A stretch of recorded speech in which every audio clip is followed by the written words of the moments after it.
Hey everyone, this is Frank with 1LM, and today I'm bringing you the results of testing we conducted earlier this year, looking at a variety of IR lasers and illuminators.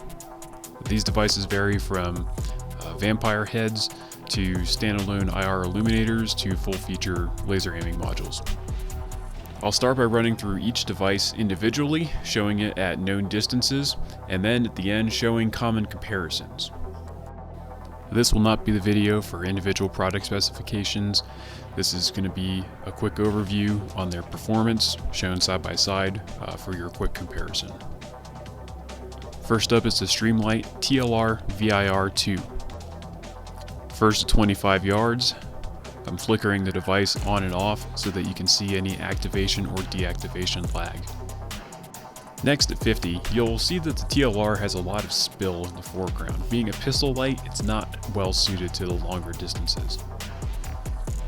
And at 100, it's a similar story. A lot of spill in the foreground, not a lot of illumination pushed down range, but the laser is visible. And now a final look at the TLR VIR2 at 25, 50, and 100 yards. Next up is the M51 from Operate.com. This is a vampire style light providing both white and IR illumination. And here we have the M51 at 25 yards. You'll note the diode is visible, however it doesn't obstruct the view.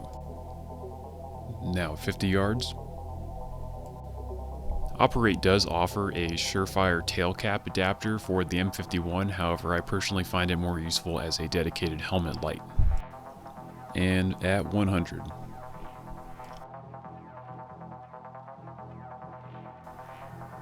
And finally a quick look at the M51 at 25, 50, and 100. Next up is the Surefire M952V, another vampire light just like the M51. Now we got the Surefire at 25. Very typical beam pattern for Surefire. Plenty of hot spot in the center with enough spill that you can see around a room. At 50. And at 100.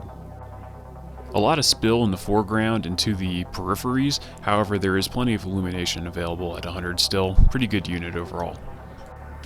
Finally, Surefire at 25, 50, and 100. Next up are the Malkoff EXIR 250 and 700. These are both replacement heads for the Surefire M300 or M600 series lights that are a IR only illuminator. Here we got the 250 on the left, the 700 on the right at 25 yards. Now at 50.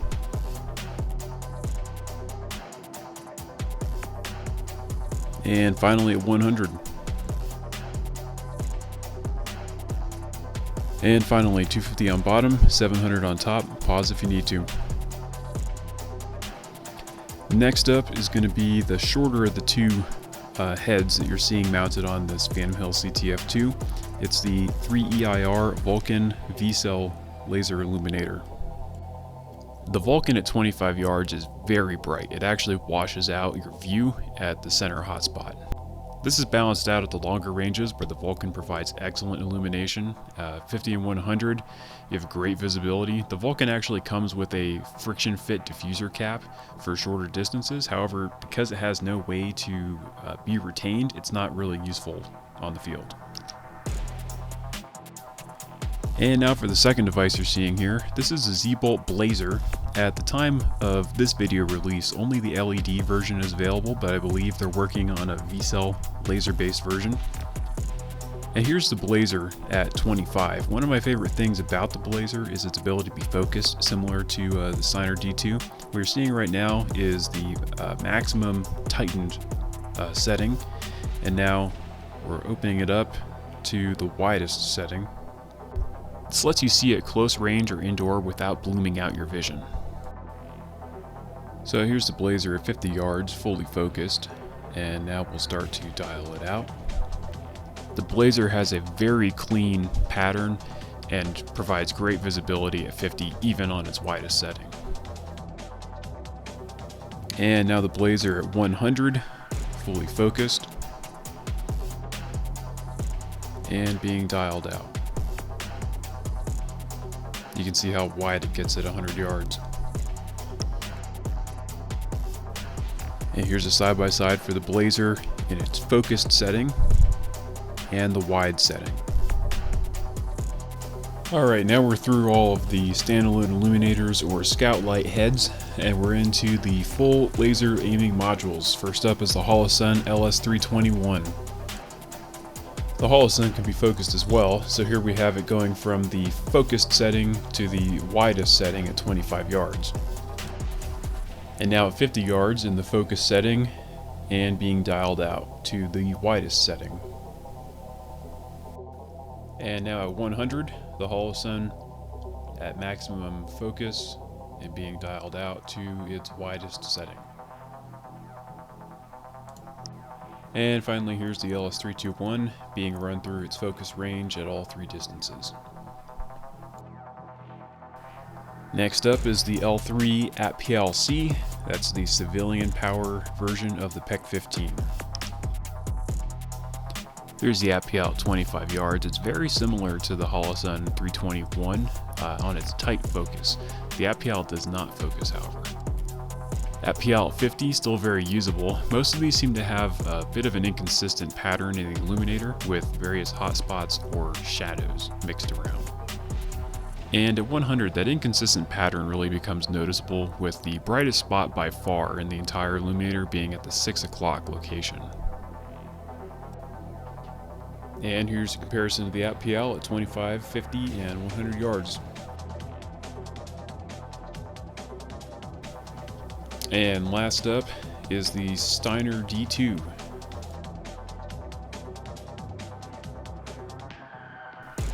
The D2 is an LED-based illuminator and also focuses very similar to the Blazer. Here it is at 25 yards, going from the most focused to the widest setting. Now at 50, running from focused to wide.